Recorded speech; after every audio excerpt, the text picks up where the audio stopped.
अस्सलाम वालेकुम नाज़रीन, मां आहियां शुएब अली उमरानी ऐं तव्हां ॾिसी रहिया आहियो BR टाइम न्यूज़। सभ खां पहिरियां शामिल कंदासीं हीअ रिपोर्ट।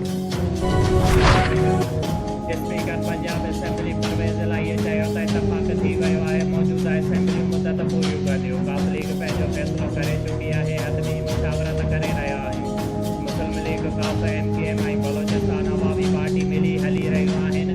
अपोज़िशन इत्तेहाद में 82 वज़ारतुनि ताईं इस्तीफ़ाऊं ॾींदासीं। शहबाज़ शरीफ़ सां मुलाक़ात कंहिं बि वक़्तु थी सघे थी।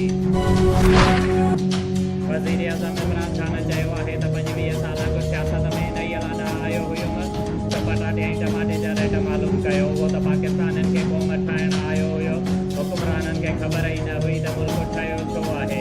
हुकूमत खे राइण लाइ जेके टे गुआ असांजो शिकार करणु निकिता आहिनि, असां उन्हनि जो शिकार कंदासीं। Chairman peoples party Bilawal Bhutto Zardari चयो त इमरान ख़ान पार्लियामेंट जे मेंबरनि खे तहरीक अदम एतमाद ते वोट ॾियण खां रोकण जी साज़िश करे रहियो आहे। टी चौक ते जलसे जो ऐलान बि उन साज़िश जो हिसो आहे।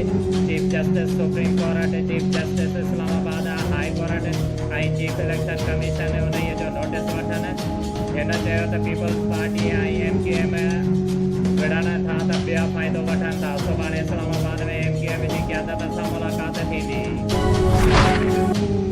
मुल्क में वधंदड़ महांगाई, पेट्रोल ऐं खाधे पीते जे शयुनि जे अघनि में वाधारे ख़िलाफ़ नवाब शाह जे मुख़्तलिफ़ खातनि जे मज़दूर यूनियन पारां मोहम्मद इकबाल भट्टी, नियाज़ हुसैन शेख, मोहम्मद शुएब खोखर, रमेश कुमार चौधरी, लतीफ़ो गुलाम शबीर भट्टी, शकील चांडियो ऐं ॿियनि जी अॻुवाणीअ में बल्दिया नवाब शाह खां एहतिजाजी रैली कढी वई, जेका शहर जो गश्त कंदी नवाब शाह प्रेस क्लब पहुती। उन मौक़े ते मज़दूर अॻुवाणनि चयो त नियाज़ी हुकूमत महांगाई करे ग़रीब अवाम खां जीअण जो हक़ खसे छॾियो आहे।